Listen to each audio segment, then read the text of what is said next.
We'd like to begin by acknowledging the traditional owners and custodians of the land which we are filming today, the people of the Kulin Nation. We also pay our respects to their elders, past and present. Hey everyone, and welcome to the most recent episode of Queued Up. We're doing something a little bit different today. We're going to dive into the backstory of some interesting songs, and this episode we're going to talk about Eminem's Stan. Very, very interesting background, so let's dive into it. You probably already know Stan as one of Eminem's most haunting songs, but the story behind it is just as heavy, and honestly, just as important. When Stan came out in 2000 on the Marshall Mathers LP, Eminem wasn't just a successful rapper anymore. He was everywhere.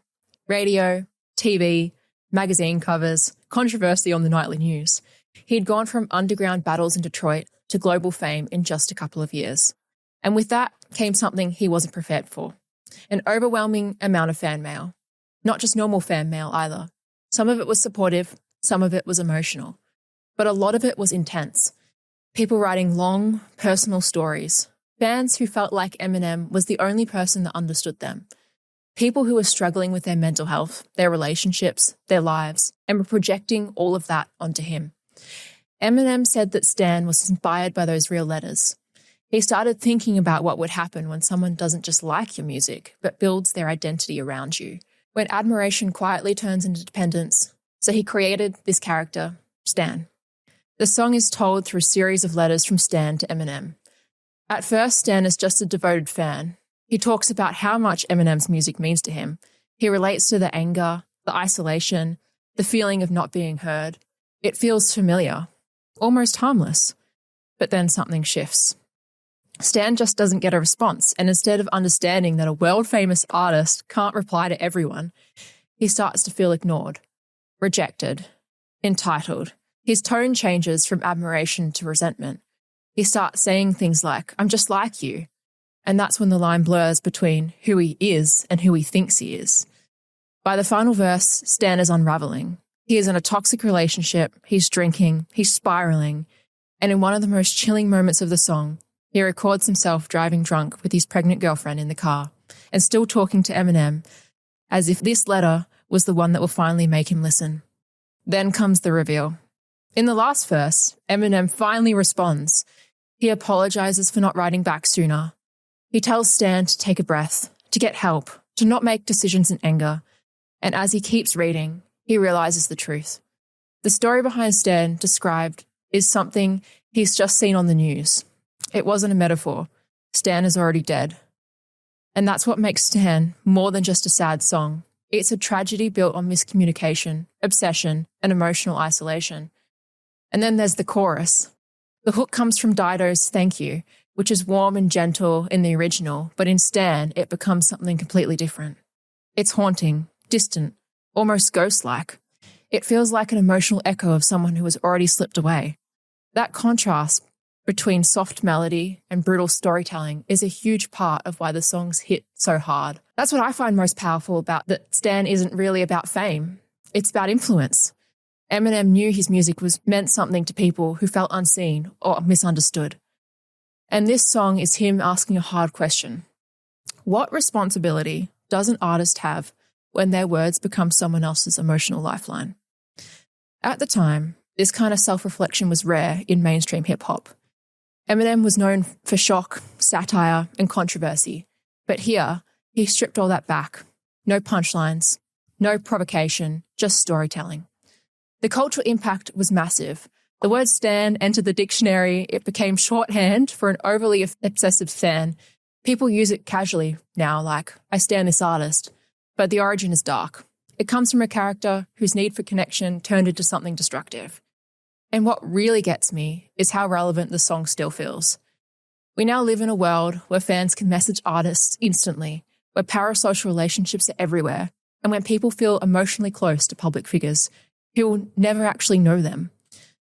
Stan predicted that dynamic before social media even existed. So when I listen to it now, I don't just hear a story about one fictional fan. I hear a song about loneliness and the need to be seen. About what happens when someone makes mistakes, a voice in their headphones for a real relationship. Stan is uncomfortable. It's tragic. but it's also one of the most honest songs written about fame, fandom, and the quiet dangers of emotional dependence.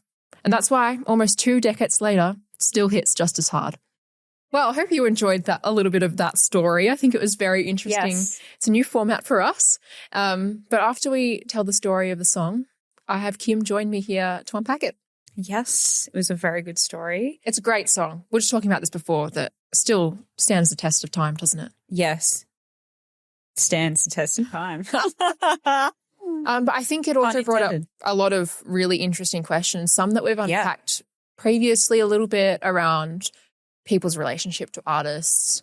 But especially, I think today we just wanted to chat a little bit about almost that parasocial relationship that I mentioned when I was unpacking the song. Yeah. How people feel like the artists owe them something. Yeah. And how that was, translated in letters back then, and how now it's the access is, more prevalent than ever. Yeah. You can click on someone's profile and send them a DM. I don't know if they'd see it, but a lot of people feel like they have that level of connection with an artist. It's such a crazy world, and I just can't even imagine, well, even just how Eminem felt about all those letters and how overwhelmed he felt then. Mm. Can you imagine the DMs? Because it's like you have to go out and manually send a letter. You have to go to the post office, you have to get a stamp, put that stamp on, DM, 5 seconds. Mm. So can you imagine the level of this exact situation in this day today? Absolutely. And what do you think the line is? What's the healthy line of finding comfort in someone's music and then relying on it for something that it can't really help with? It can't give you a lot of things, but a lot of people become so connected and so, I don't know, bonded with artists that it almost feels like their friend.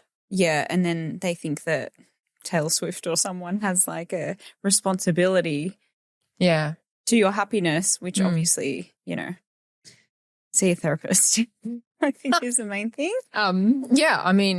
It's a scary world, and I think as much as celebrities have so many good things, it's also the scary part of fame. It's that element of everyone feels like they have access to you. Mm-hmm. And we use the word stan in a... I stand that. Yeah, in a way that's funny and comedic these days. Yeah. But obviously the origins of it, what we have just learned, is quite dark. Yeah, I think that's what a lot of, I guess, I'm going to assume Gen Z don't know, is that it actually, many of them maybe haven't heard the song and know that it's actually quite dark, and you know, it's not. Pretty sure I'm Gen Z. Are you? You're on the cusp. I'm on the cusp. On the cusp? I am on the cusp. I could be either. But you don't count because you're a music curator and you know everything about music. So you get when the whole pass. Yes. Yesterday you were like, oh, my friend doesn't know Crowded House. And I was like, Crowded House? How can you not know about Crowded House? I guess I'm in a minority. Yes, you are. Yes, your knowledge of music is probably much higher than others, but I think it's just not knowing the background of something. So hopefully someone sees this story today and learns a bit more about the story behind it. Absolutely, and hopefully they join us for the next episode where we unpack another song in the story. Yeah. Well, thanks for joining me, Kim. Thank you.